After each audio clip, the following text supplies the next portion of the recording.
For most pilots, flying a ship was a career. For him, it became an obsession. Born on the frontier worlds of the Freestar Collective, he grew up fascinated by speed. While other kids watched security forces and soldiers, he watched the ships.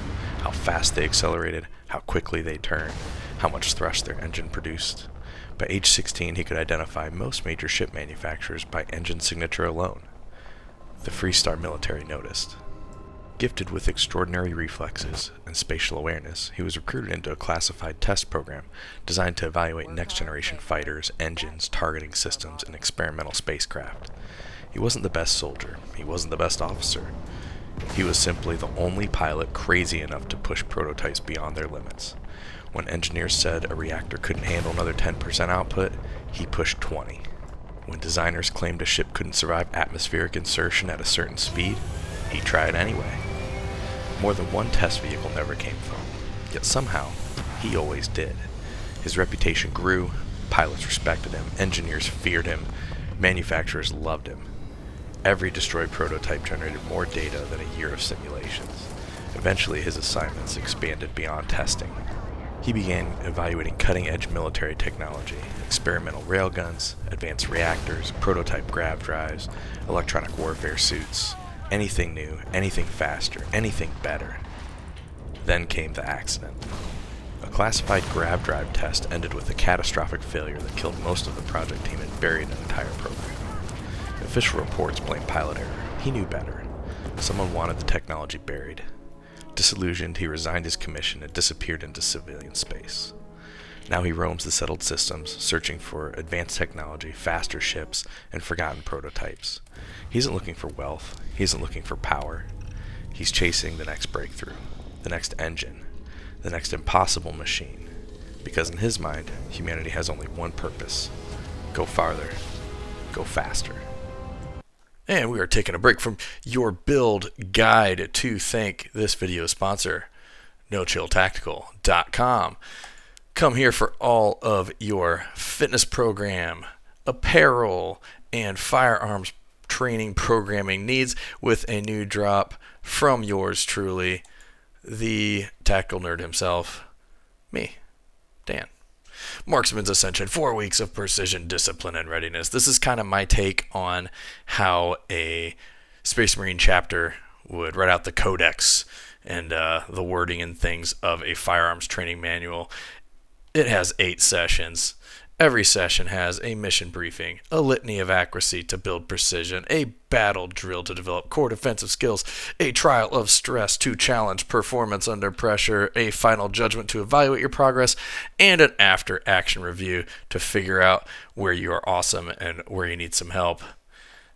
Check it out, NoChillTactical.com. All right, and welcome to the Ghost Runner build, aka test pilot techie guy. So better backgrounds is here, and there's a lot of options, but we're going to stick with vanilla as per the usual. Bounty Hunter gives him great things for all the skills we're going to be doing, but does not fit the background. But if you're going for min-max, this is awesome. Other ones that can work are... Sorry, there's just so many in here. Long Hauler, another one that's great from like a stat skill perspective, except ballistic weapons kind of suck, but not real great for his backstory. Better Backgrounds does have a pilot background, which is perfect for his background. But again, I hate ballistic weapons, so that's annoying, because this would be a great one. Other options could be ship tech. Again, great bonuses here. Crappy ballistic weapons. Probably the 3 favorite I have. Soldier. Fits his background perfectly. Fitness is useful. Ballistics is useful. Boost pack training is useful and awesome. And it goes into his background from coming from that soldier background. Okay. Other option would be Space Scoundrel. This is another great one. You got Pistol Cert, which is going to be a main combat skill for us. You got Piloting and Persuasion's always useful. Kind of gets into that vibe of pushing the limit, not always doing what he's told, that kind of thing. So that and soldier fit extremely well, and they are both vanilla. Another one that fits so good from a stat standpoint is Space Cowboy, which also fits his vibe too. So really for me, if you're vanilla, soldier, or space scoundrel, fit well from a skills perspective and a backgrounds perspective. If you want to min-max skills, I think soldier's probably a little better. And then if you are rocking the background, the better backgrounds, then I think Space Cowboy is pretty freaking legit too. Soldier and Space Scoundrel are going to give you some dialogue options though in the game, and Space Cowboy isn't. So I am going to go Soldier. Trait selection. So he had this experimental thing gone wrong, and some people still want him dead. So I'm throwing Wanted on there because I always throw Wanted on there. You wouldn't have to do that though, but I just makes gameplay super fun. I really like that. Freestar Collective Settler, since that's kind of where his loyalty lies, is a great one as well. And then as far as his third, you can go Alien DNA because he's always experimenting, trying to push the envelope. You know, maybe you still got parents around, and this adds a lot of flavor to the game too. Kid stuff's a great background choice. Other one that I think is super beneficial is Taskmaster. So Taskmaster kind of can go into the prepped and making sure his ship's running at high octane, best of the best all the time. And I like rolling around with crew, so it's pretty nice. They add a lot of bonuses to your ship. Like, this is probably a really good stat pick, but this is kind of your freebie one. Great one. There would be Alien DNA or Kid stuff as well. So I'm gonna go with Taskmaster because I plan on hanging out in my ship a lot with this build. Alright, let's get into the skills of this build. So we started off Soldier, so we're gonna have a rank of fitness here and physical. That's the only thing we're gonna have in here. If you have trouble in ground firefights, get better, or we can talk about where to help with that from a survivability standpoint. But you are trying to spend as much time in space as possible. Your guy is a test pilot. That's kind of his thing. Same deal, social skill. We're not doing anything here. There's definitely stuff you can do to, if you want to play something slightly different, but his thing is going fast in space and blowing stuff up there. So you also start with ballistics level 1 from your soldier background, and this is the one kind of ground combat skill that I did push into. So many of the weapons in the game are ballistics, so I went that direction. You could also have this and shave off a couple points somewhere else and go into rifle or pistol, or if you want something more specific. But again, this is kind of representing like he can hang out in a firefight, but it's not his specialty by any means. Science and tech are where we're going to be living for the vast majority of our skill points. So he is very much a fly guy, and engineering and bringing that technology to bear through everything he uses.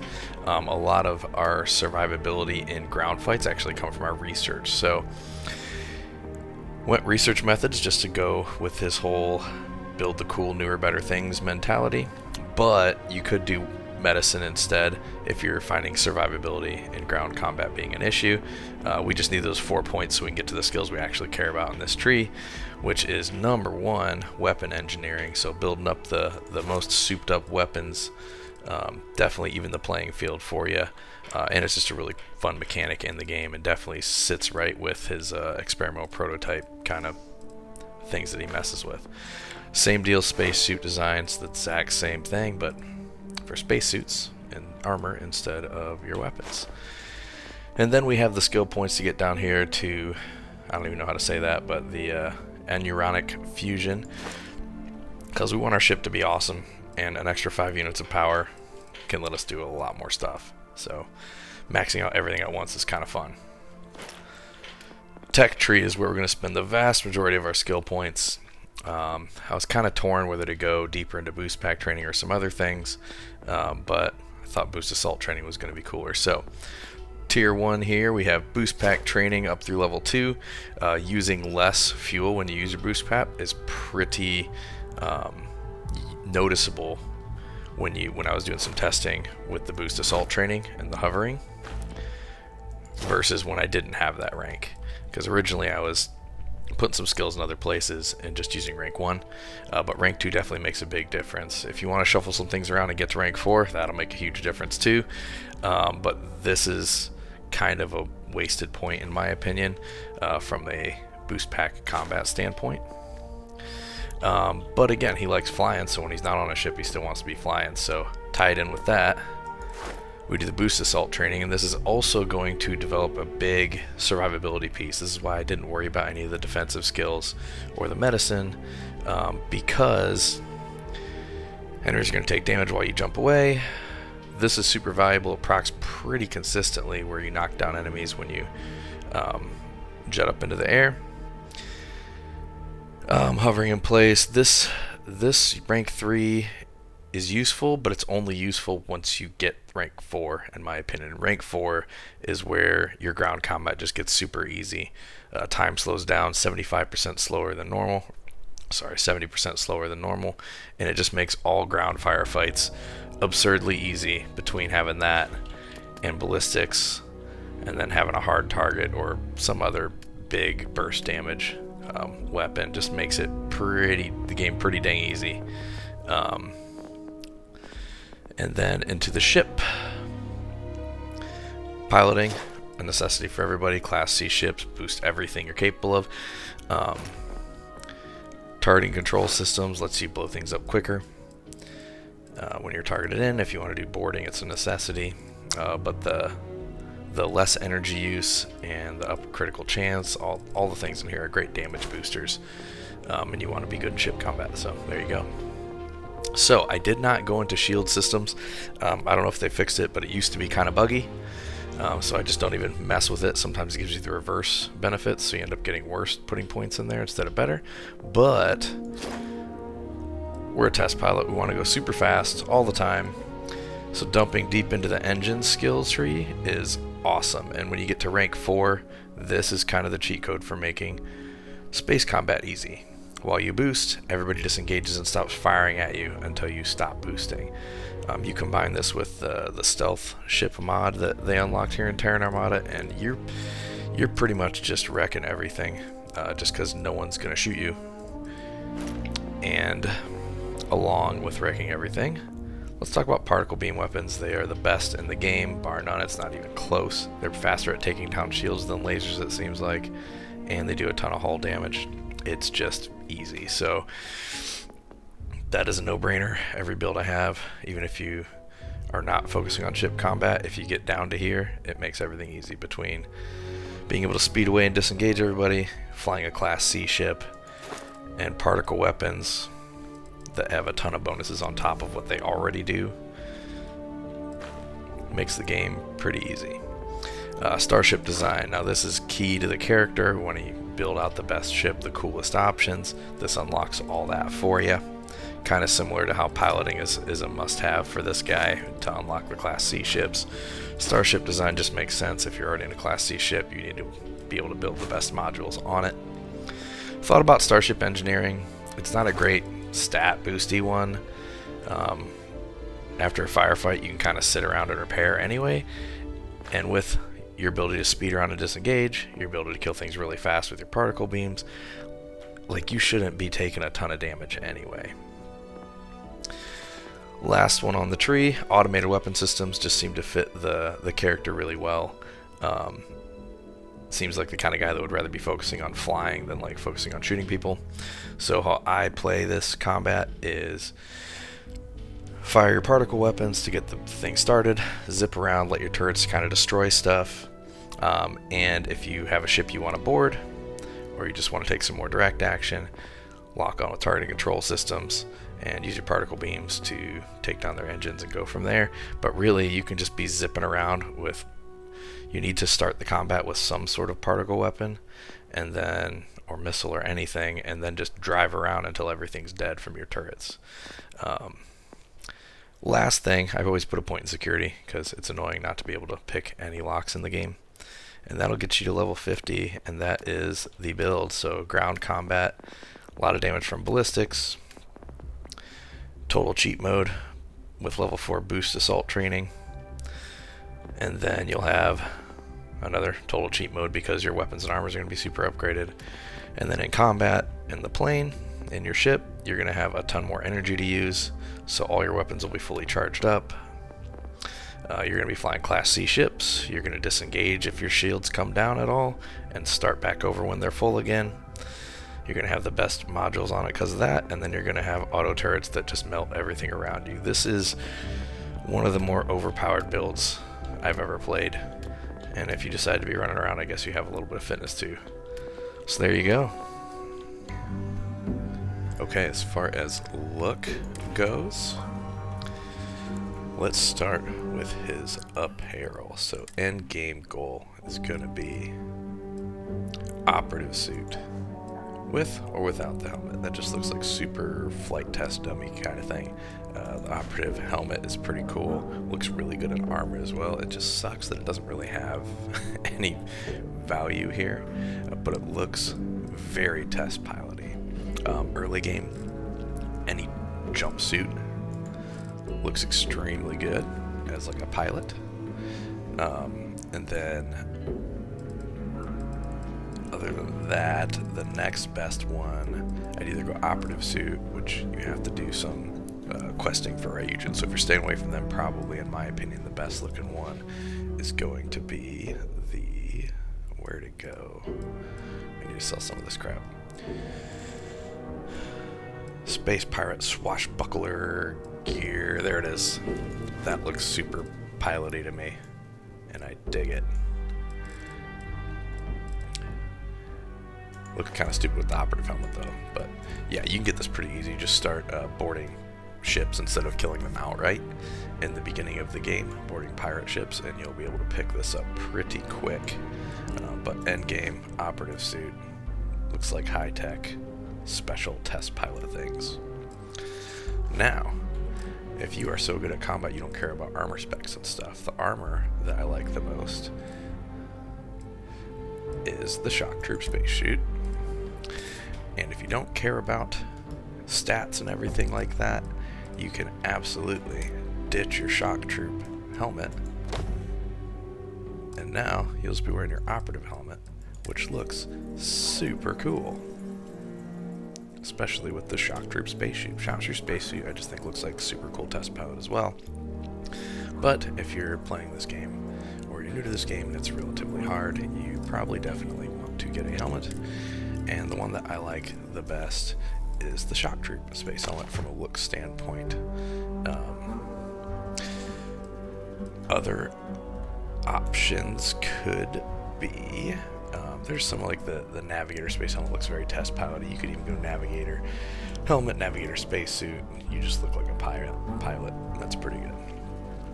Other spacesuits that look really good for the test pilot thing is the Varun spacesuit. Actually looks really good. Where'd she go? There it is. Looks very test pilot. It looks very cool. Goes well with the pack. Varun space pack is the one I usually go with. I wish it was smaller. The smallest thing you can find is a ground crew one, but I can't find one with boost pack capability for some reason, so that's super annoying. But this was my early game look until I got a hold of the Shock Troop spacesuit, which looks cooler, I believe. And that is just a fun little test pilot looking guy.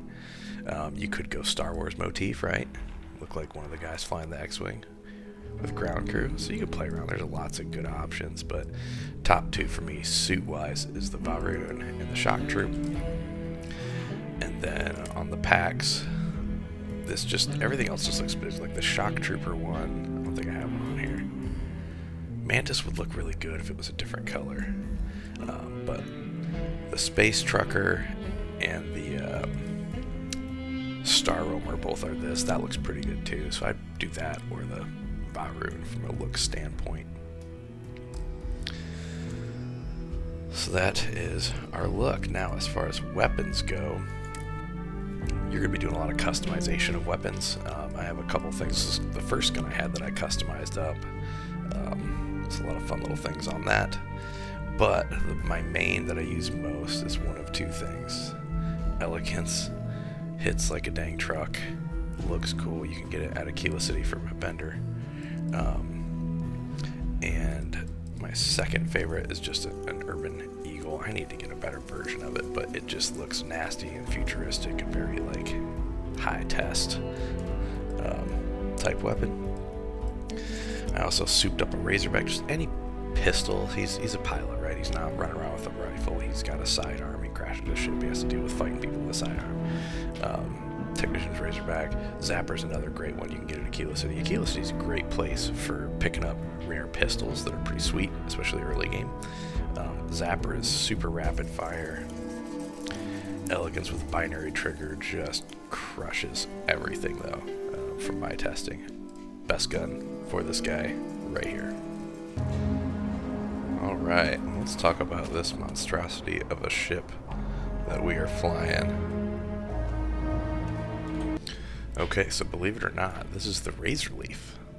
You can kind of see it on the inside there. So basically, I love flying the Mantis, even if you disassemble everything and build it from scratch and add some cool options, which we'll get into later. But for this one, I wanted a Class C Mantis, and I wanted it to look kind of like buggy light. And I know in some of the cutscenes that we saw, it looks almost like a spider landing, so I was kind of digging that. So all of this ship can be made with Class C components or worse at the UC and New Atlantis. You basically take the Razorleaf as it was, which was these parts would have been on the inside, right? And I move them out. I throw in the Demos living quarters 3.1. Any 3x1 is fine though. And same thing over here, a 3x1. On top of that, so these then come out. You replace the engines that you did have with eventually going for the Supernova 2000 engine. You pop a crap ton of these landing gears on it, which are kind of what give it that kind of creepy spidery looking thing. We upgraded the fuel. We added a fun little Odin shield generator that has a chance to,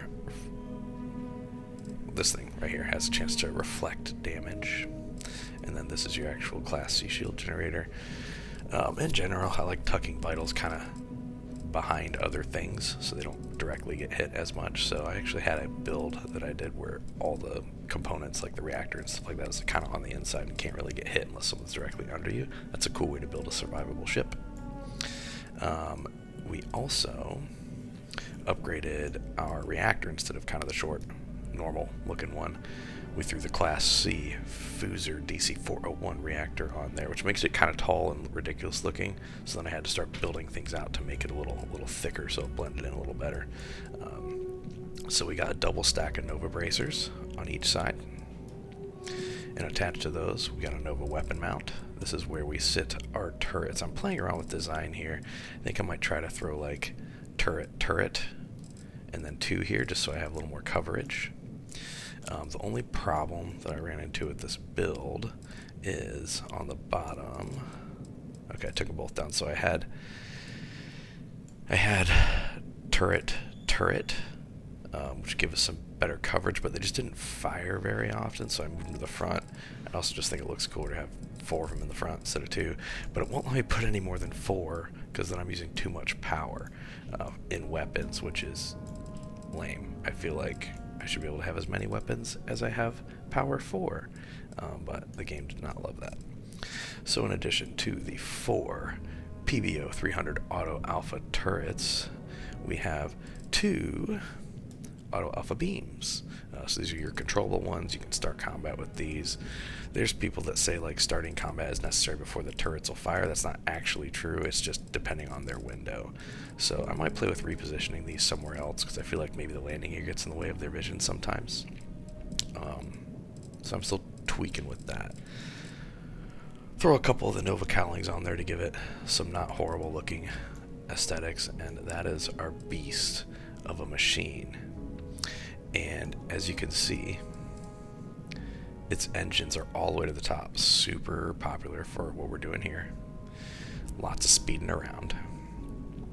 His like cruise speed at just normal full thruster is like almost 200. And then when you hit boost, it just goes even crazier. Shield's nice and high. Grav drive's kind of a moot point. But turrets all the way to the top. And even just having 2 of those bad boys pretty high up here, and you only have 2 weapons to power to worry about. So you're kind of just always firing. It's pretty good. If you wanted to build this without turrets, I would just drop some more of these bad boys up here. Maybe throw 1 turret on and call it a day. I kill things a lot faster than most people do with direct thing because you're in control of the rate of fire and all that stuff. Turrets kind of are a little bit of a mind of their own, which is, I guess, the point. But what we wanted with this guy was to be able to just fly through and focus on the flying and let these focus on the killing. And it does a pretty good job of that. Turrets are not as good as they should be in this game, in my opinion. But it definitely clears stuff pretty easy. Things just end up kind of dying all around you, which is great. Okay, so this is the main reason I really enjoy having the Mantis ship, is you can hear them talking and freaking out. That is the Mantis. It's just a cool roleplay thing. Spacers will occasionally bug out on you, like they're begging for their lives, they're running away. It just adds some fun little dialogue. You can still fight them and stuff, but they all just ran away. So when looking at factions to play in terms of role-playing for this guy, keep in mind his core rules, okay? Role-playing rules for him, he's got a personal code. He believes in technology advances civilization, exploration is humanity's purpose. Rules are useful until they prevent progress. Risk is acceptable if knowledge is gained. Faster is always better. He does not care about politics, religion, allegiance to a specific faction like UC versus Freestar, and he doesn't care about money. What he does care about is experimental technology, advanced ships, prototype weapons, scientific discoveries, and pushing the limits. Think like 50% test pilot, 30% engineer/inventor, 20% explorer. So let's run through the factions here. So for Constellation, this is his true home, not because of the artifacts, but because Constellation represents exploration and advancing knowledge, right? He joins at first because you found something impossible and you want to see it. Later, it's kind of we're standing on the edge of the greatest discovery in human history. So really delving into that inventor, explorer side. He likes Sarah's professionalism. He respects how curious Barrett is. He appreciates the practicality of Andreja and enjoys Sam's Freestar roots because he shares those as well. He absolutely is going to enter the Unity, not for the power, not for the mortality, but because there's something beyond the horizon. It's that discovery piece for him, and he has to see it. Add to that what cool technologies lay on the other side, and it's a pretty good recipe for him to run through. When it comes to Freestar Rangers, he fits really well. He joins not because of justice, law and order, but for independence, freedom, just the autonomy that they allow. Whereas the UC buries innovations in committees, the Rangers simply hand you a badge and a ship and say, go do stuff. He views the Rangers as the least restrictive way to help people. He solves problems efficiently, and he bends the rules when necessary. He values results. This fits really good, especially on the quest line when you're in Neon, like kind of how that Ranger is. That's more how he operates. If you want to play United Colonies Vanguard, you totally can. How I would look at that is he dislikes bureaucracy, but he loves military technology, so he's kind of torn both ways on this one. So his motivation isn't to serve the UC, of course, because he's a Freestar guy. Instead, it's the UC has resources no one else has access to. They have the coolest ships, the best weapons, research, intelligence. The storyline that goes there, I'm trying not to get into any spoilers here. He approaches it like a test pilot. He's collecting data, observing, solving a problem. There's no panic or emotion. He's just kind of analyzing the issue. At the end of that quest line, he's just going to support whatever appears the most effective and technologically sound. I won't get into that, but you guys will kind of know the choice he'd make once you get there. Ryujin Industries is a fun one for him. He's joining because they are the cutting edge, most cutting edge technology that there is. That's enough for him. He doesn't care about the corporate politics. He's there for prototype hardware, advanced research, new technology. The neuroamps that they offer, the special one, without spoiling anything, so he will definitely use it without hesitation. He's kind of like, man, you're telling me I can test this stuff? I'm in. Let's go. Sign me up.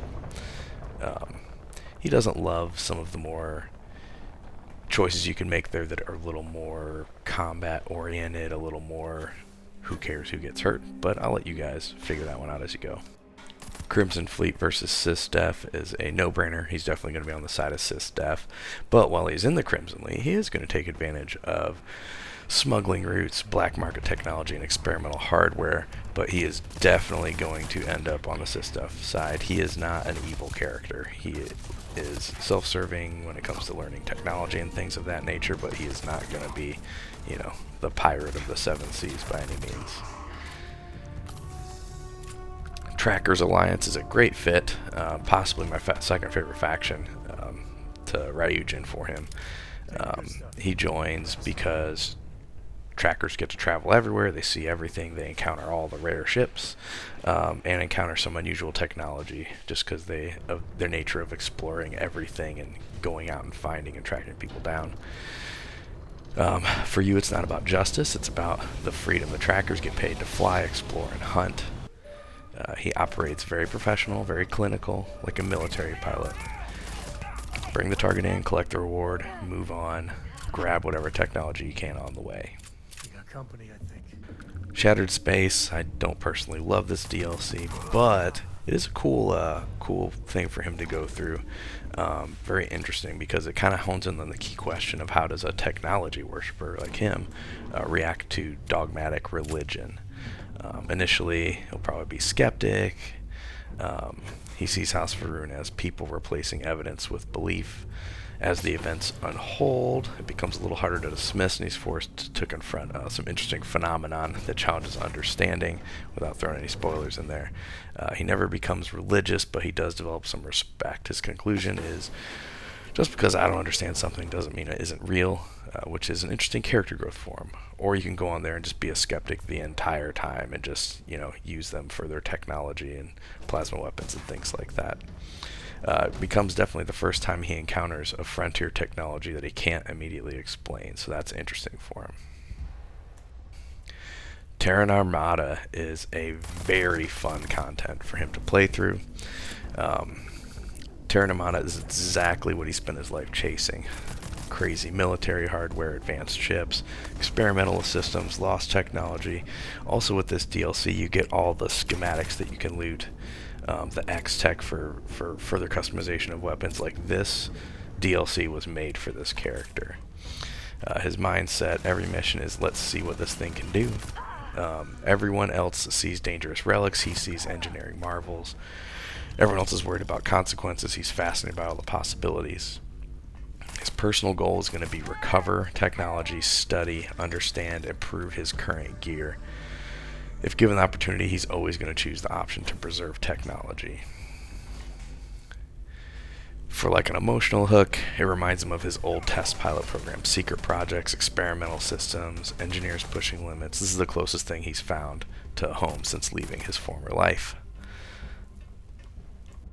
Companion choices are interesting.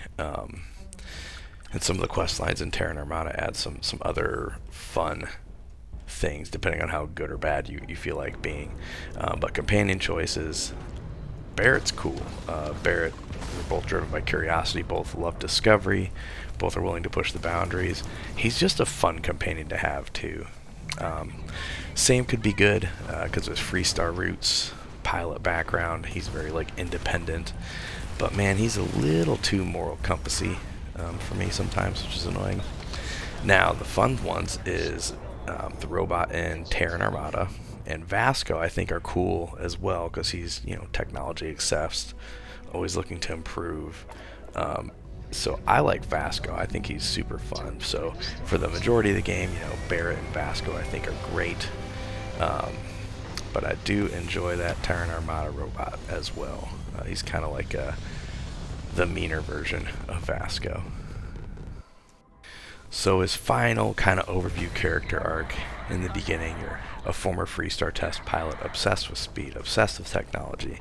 Mid-game, you learn the galaxy contains some other mysteries beyond your understanding in engineering. And then at the end, you discover that exploration itself matters more than the technology you find. The ships, the weapons, the grad drives, those were never the goal. They were just tools to reach the next horizon for you. And when the end game appears, your response is similar: what's on the other side? Because the man who spent his entire life testing the impossible could never walk away from the ultimate unknown. Hope you guys enjoy that.